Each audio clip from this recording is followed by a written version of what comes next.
নমস্কাৰ, মোৰ নাম পূৰ্ণিমা দাস। মই মেৰিবালী দাসগাঁৱৰে যিজন বিক্ৰম দাস মৰিছে তেখেতৰ ভণ্টি হয় সম্পৰ্কে। তেখেতে মানে হায়দৰাবাদত আছিলে ৩-৪ মাহ হৈছে যোৱা পাছত কি হ'ল, আমাৰ লগৰ গাঁৱৰে সেই তেখেতৰ দেউতাকৰ নাম হ'ল মনু দাস, তেখেতৰ ল'ৰা প্ৰীতম দাসে হোলী খেলি থকা সময়ত মানে কি হ'ল, তাতে বোলে কণী দি মাৰি আছিলে বিক্ৰম দাসৰ গাত। বিক্ৰম দাসে বুলি কৈছে, তই মোক কণী দি কিয় মাৰিছ? ৰং খেলিছো যেতিয়া ৰং দি মাৰ, ৰং দি খেল, কণী দি মাৰিব নালাগে নহয়। তেনেকা কৰি আকৌ মানে দুজনে বোলে বগাৰা বগৰী কৰি প্ৰীতম দাসে বিক্ৰম দাসক মাৰি এনেকাভাৱে মাৰিছে যে ডিঙিৰ ইয়াৰ হাড়িটো ভাঙি ৰক্তটো ছিঙি গ'ল।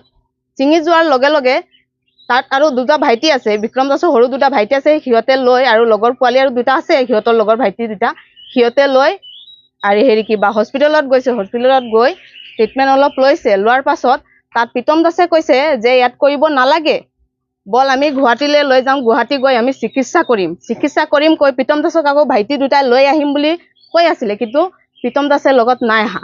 প্ৰথমত কৈছে তহঁতে যা, মই লগে লগে আহি আছো। তাৰপিছত কৈছে আকৌ যা, আমি 2-3 দিন পাছত আহি আছো। কিন্তু এতিয়ালৈকে প্ৰীতম দাসৰ ঘৰতো যোৱা হৈছে আমাৰ ইয়াৰ পৰা, আমাৰ এইখন মানে এই দাদা যিজন ঢুকালে, দাদাৰ ঘৰৰ পৰা প্ৰীতম দাসৰ ঘৰত যোৱা হৈছে, কিন্তু সিহঁতে কৈছে সিহঁতে একো নাজানে, সিহঁতৰ ল'ৰাই বোলে একো নাই কৰা বুলি কৈছে। মই অসমৰ মুখ্যমন্ত্ৰী হেমন্ত ডাঙৰীয়া মই এইটোৱে জনাওঁ যে আমাৰ দাদাৰ ন্যায় লাগে, তেখেতে যাতে আমাৰ দাদাৰ ন্যায়টো দিয়ে। আৰু এটা কথা হ'ল, আমাৰ দাদা মানে ঢুকোৱাৰ আগতে দাদাই জবানবন্দী দি গৈছে যে কোনে মাৰিছে, নাম ধাম দি গৈছে, প্ৰীতম দাসে মাৰিছে বুলি জবানবন্দী দি গৈছে। মই আপোনালোকৰ লগত ভিডিঅ'টো শ্বেয়াৰ কৰিছোঁ।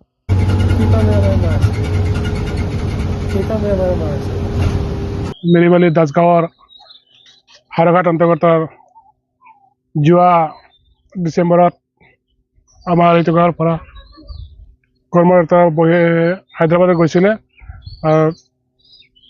যোৱা হোলীত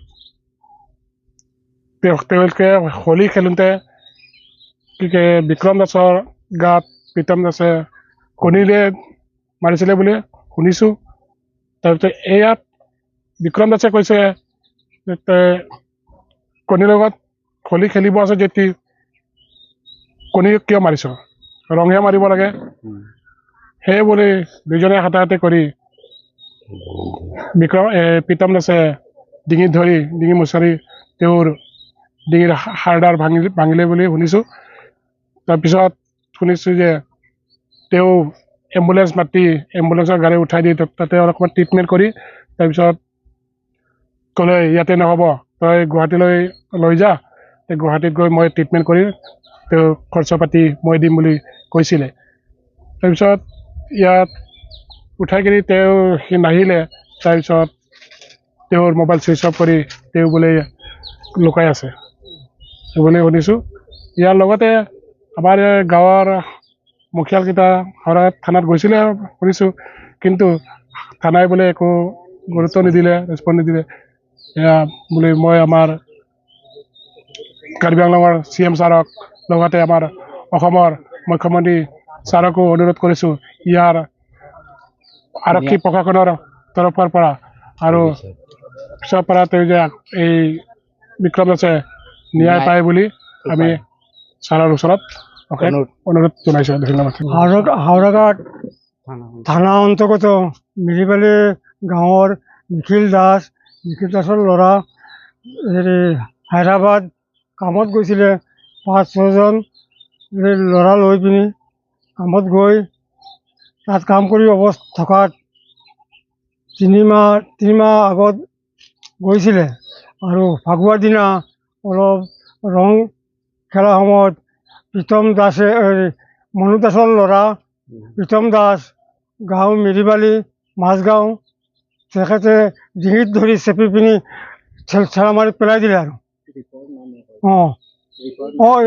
বিক্ৰম দাস সেই ল'ৰাটোক ধৰি পিনি ডিঙি চেপি ঠেলা মাৰি পেলাই দিয়াতে তাৰ মূৰৰ ডিঙিৰ এইখিনিটো ভাঙি দিলে আৰু তেতিয়া ডাক্তৰৰ ওচৰত লৈ যোৱাত ডাক্তৰে মেডিকেলত লৈ যোৱাত মেডিকেলে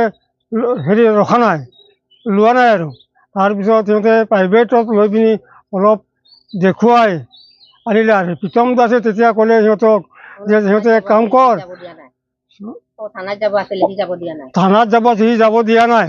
তাৰপিছত সি এম্বুলেঞ্চ ঠিক কৰি পিনি তাক এম্বুলেঞ্চত উঠাই পিনি পঠাই দিলে। পঠাই দিয়া ক'ল ময়ো যাম বলক, গুৱাহাটীত গৈ চিকিৎসা কৰিম বুলি এনেকুৱা কৈ সিহঁতক গাড়ীত তুলি পঠাই দিলে। অহা সময়ত আধা ৰাস্তা মানুহটো ঢুকাল। তাৰপিছত আমি থানাত গৈ অলপ হেৰি কৰিছিলোঁ, 4-5জন মানুহ লৈ পিনি গৈছিলোঁ। থানাই আমাৰ কোনো এটা ব্যৱস্থা লোৱা নাই। আমি